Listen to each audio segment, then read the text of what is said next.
and welcome to my sewing room. I get a lot of viewer questions about sewing machines, needles, and threads. So I'm going to take you to the Sewing and Quilting Center of Southern Utah, which is in St. George. And I take all my machines there to get repaired. So I felt like it was the perfect place to ask these questions. So I sat down with the owner, Teresa, and asked her the very same questions you all have been asking me. So here's Teresa. This is Teresa, and she's kind enough to sit down with me and explain the differences between a mechanical machine and then this computerized machine right here. The nice thing about buying a machine from a dealer instead of from a box store is that you get to be taught how to use the machine. Also, they have a better motor inside them. So one of the reasons why people don't like to sew is because their machine might not have any get up and go. So even though this is under $200 for this machine, you have a lot of get up and go. I purchased this for both of my boys that like to sew, and then I steal it when I go to classes so that if I drop something, I don't drop my nice machine. What a mechanical means is that it doesn't have any of the fancy stuff like the needle up and down button. And so when we start to sew, we're always going to want to raise this up to the highest level. And also when we stop, we need to bring the take-up lever to the highest lever. That releases the threads so that we can pull it out evenly. If you've ever tried to use a mechanical sewing machine and your material gets stuck when you get to the end and you can't pull it out, all you have to do is raise the take-up lever. That releases all those threads and tensions and lets it come out. One of the most important things about using an entry-level machine or a $10,000 machine is that when you thread the machine through these gauges and it tells you 1, 2, 3, you have to have your foot up, because what happens is there's tension discs inside there and they're closed when the foot is down. When you lift the foot, they open up and that allows your thread to go in. That's one of the biggest problems we see when people are having problems with their machine, is because they've threaded it with the foot down. On this machine, it has a push-in bobbin instead of a drop-in bobbin. You can get mechanical machines with a drop-in bobbin. This one just happens to be a push-in. And it's not a big deal. You just put it so that it looks like a 9. There's the tail there and the bump, and then the 9 goes into the bobbin case and threads right here through that band. And then you can put it back in, lift the lever so it releases and goes in, and then you'll be able to sew. The other issue that people have problems with when they're sewing is by accident they put that bobbin in backwards. So instead of having the tail on like the 9, they switch that around and the tail's on the other side. And what will happen when you sew with your bobbin in the wrong way, it gives you loops on the back of your stitching. Teresa, tell us a little bit about this entry-level computerized machine. Now this is what, a Jubilant? Yes. Okay, by Baby Lock. So tell us a little bit about this one. So when you get a computerized machine, you don't have to worry about that take-up lever being in the right position to release your threads. You have a needle up and down button right here so that when you start or stop, then you can have it. And this is about, you can get into a computerized sewing machine for under $400. And you also have your back stitch. You can pull out the plug, which is your foot pedal, and then you can do start and stop using this push button that is right here, and stop it with that. So if you ever wanted to do quilting or free motion quilting or anything, that can help you with the ease of quilting.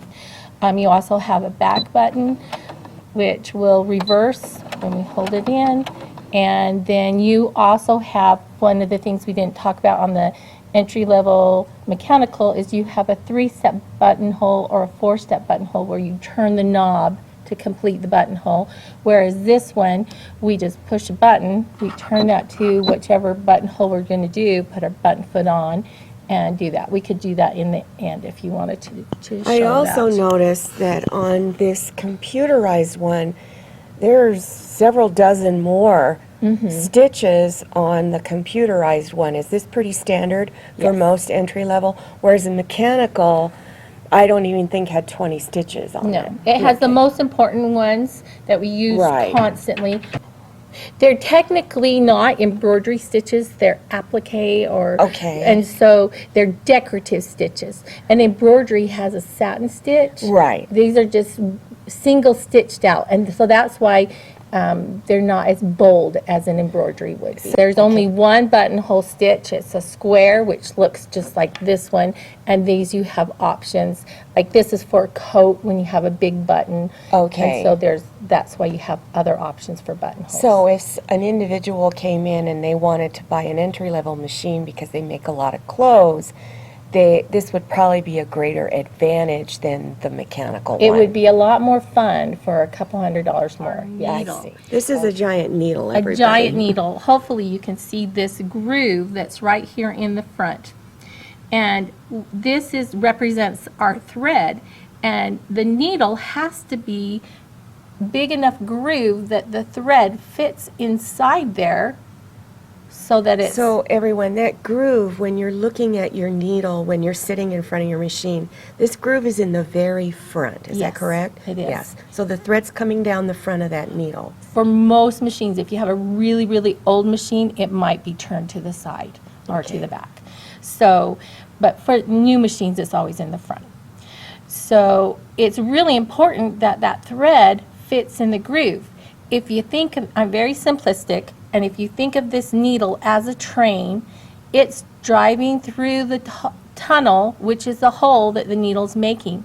If that thread is in the groove flat, then it goes right through that hole and it just has the clearing it needs and we don't have any problem. However, if that thread is too fat and it won't fit in that groove, it's riding on top of the train, and we all know what happens if you have something on top of the train when it goes through a tunnel. It gets knocked off. And this causes all kinds of problems when we're stitching because it buckles and it's riding on top of the hole and it can't fit through the hole. So with thread companies, all thread companies will have a chart, and it will tell you the weight of their thread and what recommended needle should go with it. When in doubt, use a 90-14 for your Cloaks and Clark and your Gutermann. Now let's take a look at a needle chart. Many of your needle companies have charts on their websites that explain their needles, how to use them, what type of fabric they're used on. So if you're interested in finding out more information about needles, then click on the link in the upper right-hand corner. Right up here, it'll be appearing, and that will give you even more information. At the very end of this video, if you keep playing the video, you'll eventually going to see a green screen appearing. On that green screen are links to other videos. For instance, how to convert inches to centimeters. You've been watching a YouTube video, you love the project, you want to make it, but it's all in centimeters. So it's an easy video to watch to give you information on how to convert it. Also, how to calculate fabric to make a comforter. I get asked that all the time. How much fabric do I need to buy to make this and that? Well, watch that video and hopefully that'll answer a lot more questions. Also, I get a lot of questions on rulers, different types of rotary cutting rulers and other templates. So if you go to that green screen, click on those links. I have a confession. I couldn't get out of the store without doing just a little bit of shopping. So let's take a look.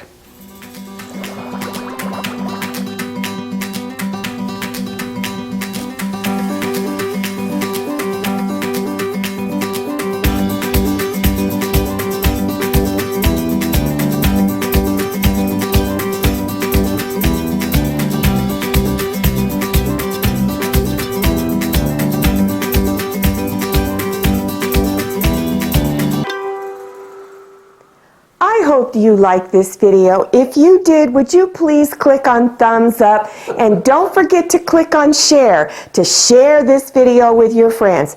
And if you haven't subscribed yet, click on that red subscribe button down there in the lower right-hand corner. Don't forget to click on that little bell and enter your email address so you can receive email notifications about my latest video.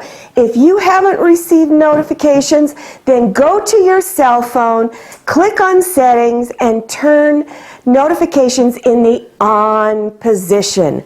I'm Cheryl, this is Steve, this is Sue, and this is Manny. So glad you came to my sewing room. See you next time, and happy sewing!